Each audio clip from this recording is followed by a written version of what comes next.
علماء کرامو فرمایلی دي التوبه واجبه من كل ذنب، توبه واجب ده د هر یو ګناه. هر انسان ارتکاب د ګناه تنه شوی دی. مونږ او تاسو ټولو نه ارتکابات د ګناهونو شوي دي او هر انسان ګناهګار دی. په مخ د ځمکه باندې داسې انسان نشته چې هغه ګناهګار نه وي، ما سوا د انبیاء علیهم السلام نه. نو په دې وجه علما فرمایي چې التوبه واجبه من كل ذنب، توبه د هرې ګناه نه واجب ده. توبه ویستل ډیر زیات ضروری دي او حدیث مبارک کې راځي التائب من الذنب کمن لا ذنب له. توبه ویستون کې انسان داسې دی گویا چې داړو ګناه کړی نه ده. ګناهونه الله جل شانه د معاف کی د توبې سره. خو معززو حضراتو د توبې ویستلو یو څو شرایط دي علما فرمایلی دي. یو شرط دا دی چې دا کوم ګناه باندې دا انسان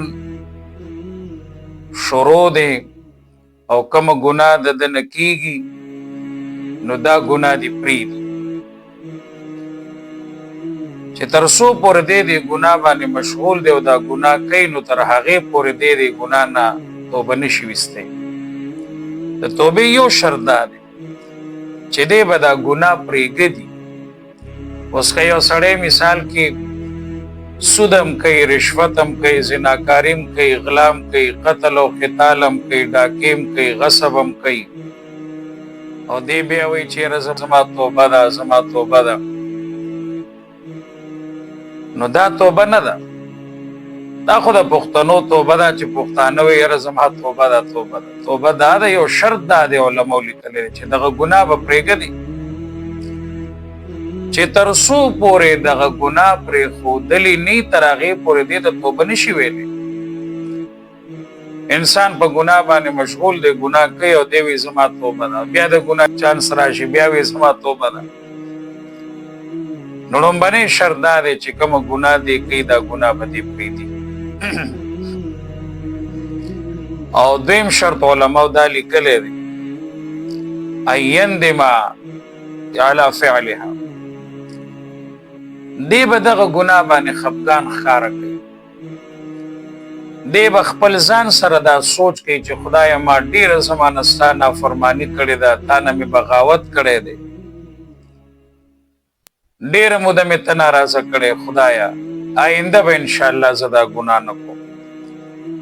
چې په کومه ګناه باندې دی مشغول دی نو هغه ګناه باندې به دی خفګان ښکاره کوي.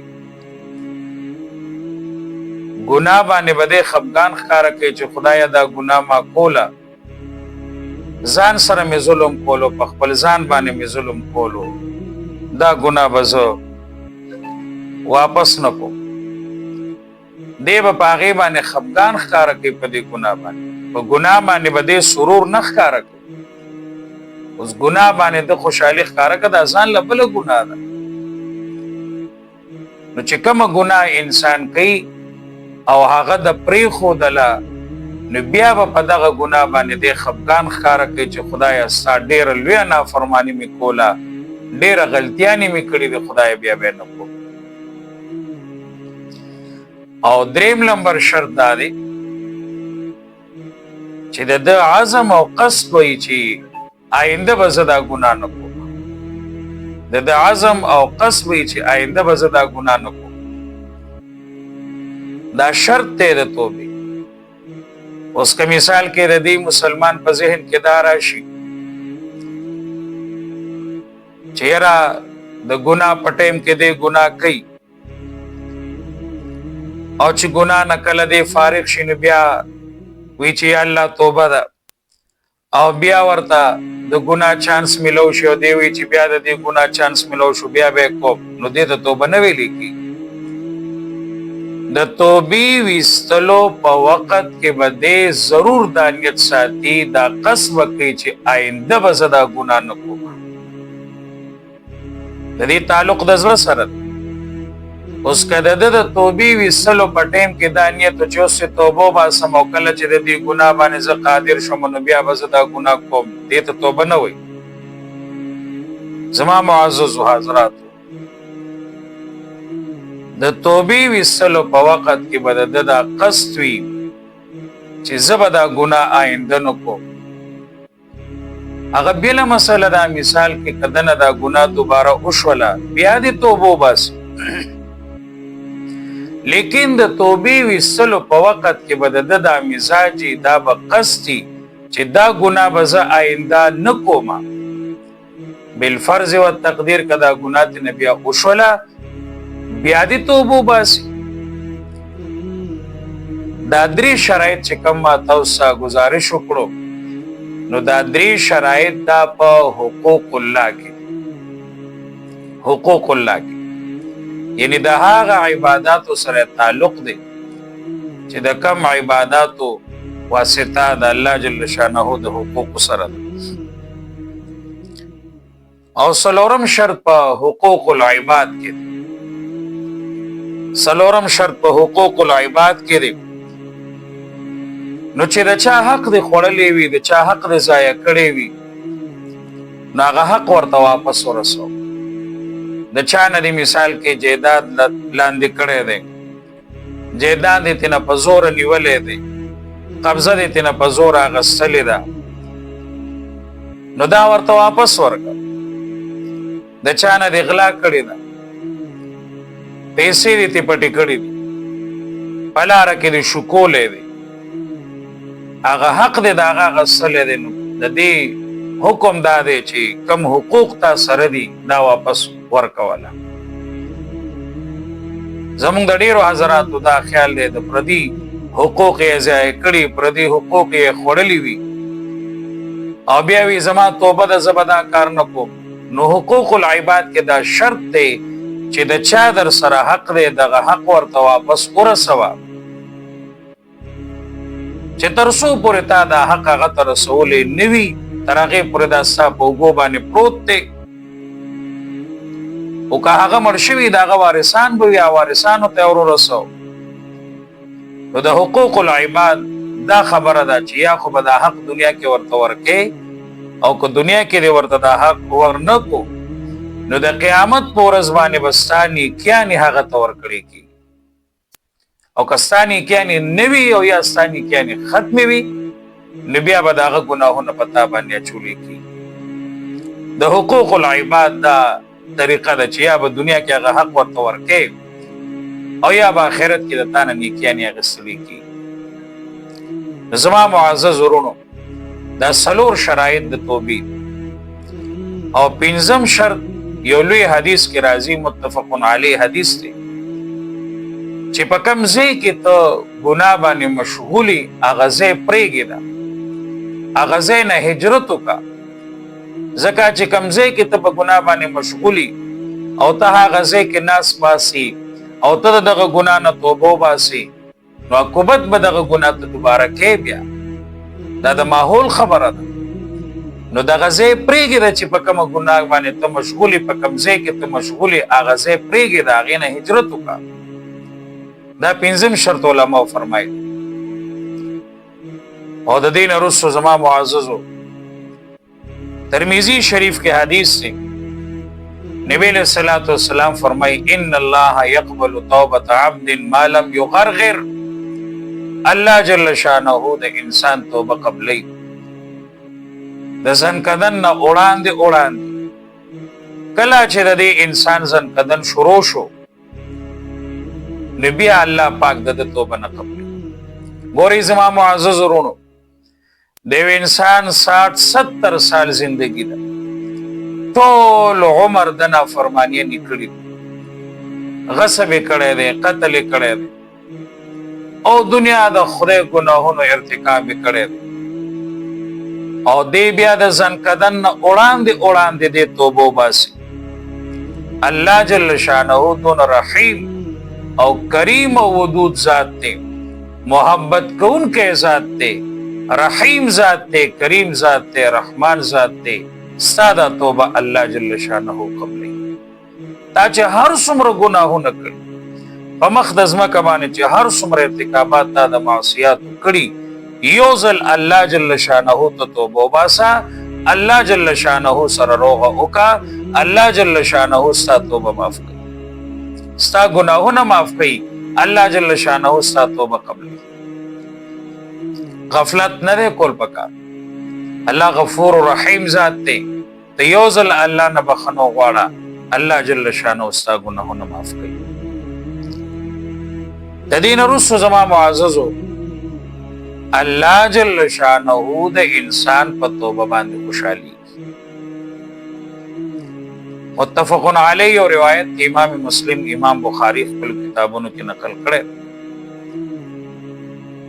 رسول الله صلی الله علیه وسلم فرمای یو انسان په دشت بیابان کې دی او داغه سره یو اوخ دی او په اوخ باندې خوراک او سکا کم پروت دی او د دشت بیابان کې د دنه دا اوخ به درک شروع شیتنه د د زندګي اسبابم په دغه اوخ باندې بار دي او په پاغه باندې دی خوراک سکا پاغه باندې دی او د دې انسان نه هغه اوخ رکشي دی ورپسې وګرځي ډیر زیات پیدا یې نه کی نو دې د یو بوټي سوري تراشه ولته دې ډډو لګي کینی او په دې نیت باندې کینی چې مرګ قاسم راځي خو مکه چې دې زه کې زبس وفات شمه زکات د دې ژوندګې نه نو امید شو د خپل ژوندګۍ نه چې د دشت بیابان نه وته نشم خوراک سٹاک شته نه نو دې د غزې کې کینا سو د مرګ په انتظار باندې چې خامخا به د ولګي د تند نه ماته مرګ راځي ناګهانه د سره د اوخ ولار ناګهانه د اوخ پیدا شو نو دې به څومره زیات خوشاله شي زمارو څومره زیات به دې خوشاله چې ماته دوباره ژوند ملو شو. اوس که په دې مثال باندې نه پوهېږئ نو یو بل مثال یو انسان پانسۍ باندې خېجولی شوی او ناګهانه ورته حکم وشو چې یاره د پانسۍ نه بچ کئ او پانسۍ وله مه ورکوئ نو د ده په سر باندې خو مرګ پروت و لیکن د مرګ نه دی بچ کړی شو څومره سرور به یې دکي څومره خوشحالي به یې دکي دی به څومره خوشحالي چې خدایا ما ته د دوباره ژوند راکړو د دې نه زرګو چنده کروڑو چنده زیات د انسان په توبه باندې الله جل شانه خوشحالي په دې وجه باندې د هر ګناه نه موږ توبه وباسو هر قسم ګناه چې هر څومره ګناهونه چې دا غینه توبه وسل واجب دي ضروری دي